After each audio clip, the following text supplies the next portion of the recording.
Bonjour, hello, welcome to MaxMountainWorld. I did a video a few days ago on the Viaduc de Millau, but I wasn't satisfied in how I ended it, so I thought I'd come back today and do another video on the actual scale of it. I didn't capture that properly. So here's a video on the Viaduc de Millau, the tallest bridge in the world. So just stuck the Jaguar at the side of the road here. I'm in very good company here. Bi-turbo 4 litre 4MATIC, wow, what a beast, and obviously faster. We've got a Tesla Model S Plaid, which is ultra rapid machine, perhaps one of the fastest cars on the road in France there. So I was just chatting away to these guys. This guy was explaining he replaced his Aston Martin with this. So yeah, had a good chat with these guys. Anyway, on with the subject, on with the bridge. Got a nice start up. Wow. Obviously the Tesla is quiet. Woohoo!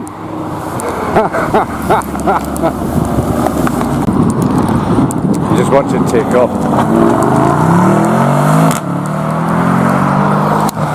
Okay, so after these guys have gone, sorry if there's wind noise, it is very windy here. I was parked at the side of the road here, better safer here. Here we have the Viaduc de Millau, and it has 7 pylons. And these 2 pylons here, the scale of this, just to put it in perspective, they are taller than the Eiffel Tower. If I zoom in on it, you can see the size of the vehicles that are on it. And I'll pull away. That is the size of it. The reason it's here is because before there was a main road one side, another the other, and they had to stop and traverse, and you can see this road down the bottom here. Let us snake up. Wow, the joys of filming. Yeah, so there's a valley with a big river at the bottom there. You can see there's twisty roads and all sorts here.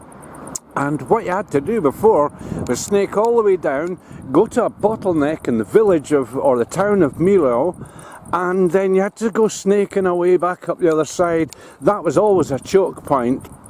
So they built this. Now I put the statistics on the previous video. I'll put a link into that on the top right of the screen, and we'll just get a bit closer on this. Let's have a closer look. So I'm standing under one of the pylons here, and it's about the size of a tennis court at the bottom. More wind.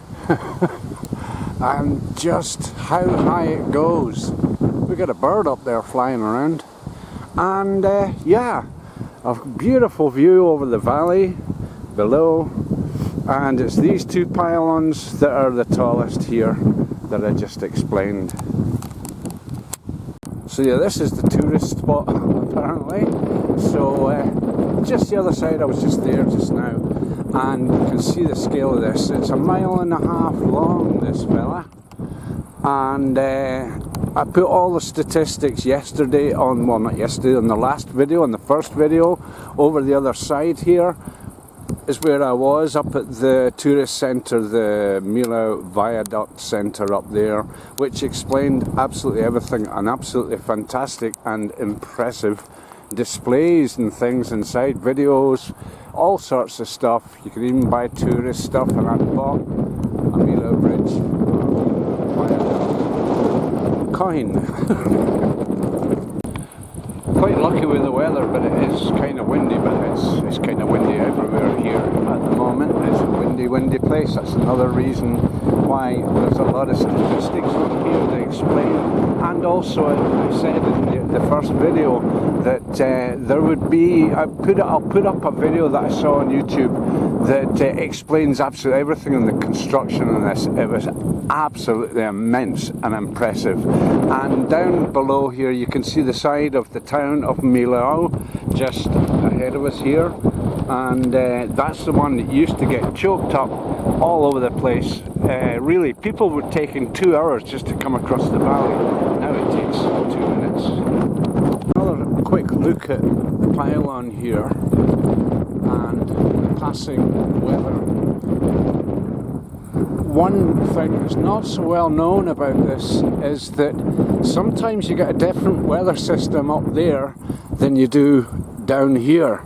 It can be cloudy, windy here, and it can be calm and beautiful and sunny up there, and the other way around. Yeah, so just back in the car to finish off with, and oh, look what it's done, it's made my hair messy.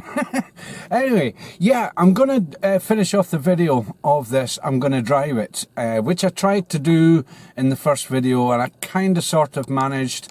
I had a GoPro 12 mounted here, but it's kind of obscure by all the mirrors and gadgets and things. I had my GoPro 7 on there, but I made an idiot error because I am an idiot. And what I did was, instead of switching it on and then activating, I did the activation, but it's set for only 1 minute and it cut off before I actually hit the bridge itself. So I did sort of get it, but it wasn't that impressive a shot that I took, or a scene that I took with it. So as I say, in the tail out here, I'm going to drive this, and you'll see just, hopefully I can catch one or two of the views and stuff as well. It's pretty impressive. The way to do this as well is to keep it legal. I'll need to put on my head mount, and I'll set up one of the cameras, or probably this one, the Panasonic, on the head mount, and that way I can be driving safely as well.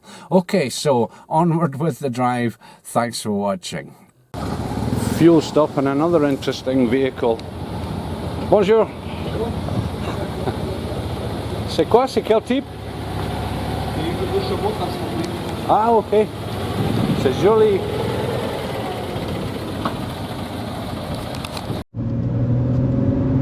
So I was just down in the town there just now, and this is one of the roads up one of the sides. It snakes up for apparently 15 kilometres. It just goes round and round, and hairpins and switchbacks, all sorts. And a very busy road, even though that bridge viaduct acts as a bypass now. Still a very popular tourist attraction, but without the major chokes up, or choke ups, whatever you call it. So yeah, this is how you get up the other side. It's just all these types of roads.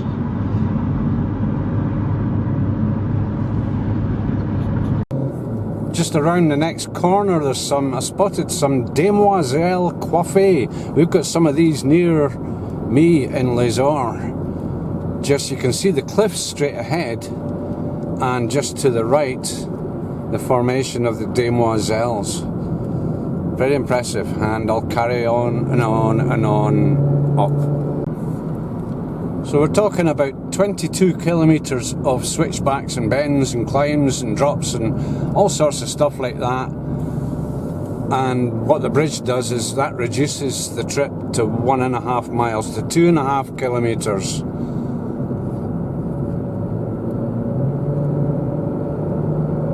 This is very steep.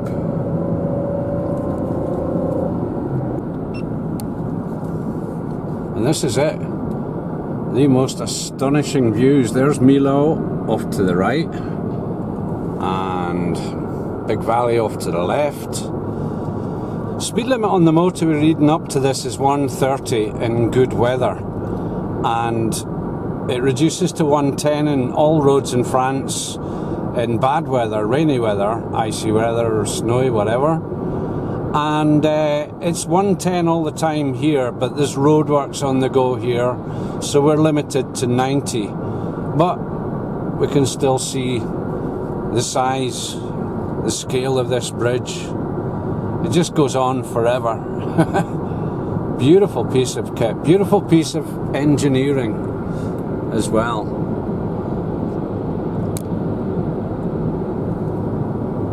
So I'm hoping I'm catching this. Got the GoPro on the go as well. I can put that on as a sideshow in the video.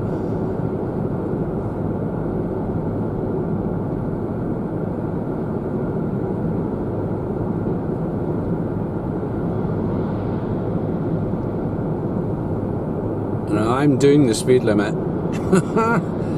These guys aren't.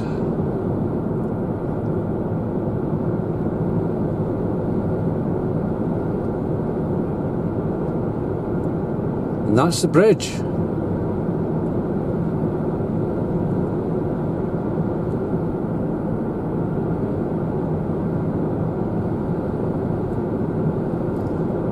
I'm just going to drop into the centre that I did the first video on, get a snack, it's lunchtime, and get organised. And this time I'm going to take the time to double check that I think I've got that as I want it.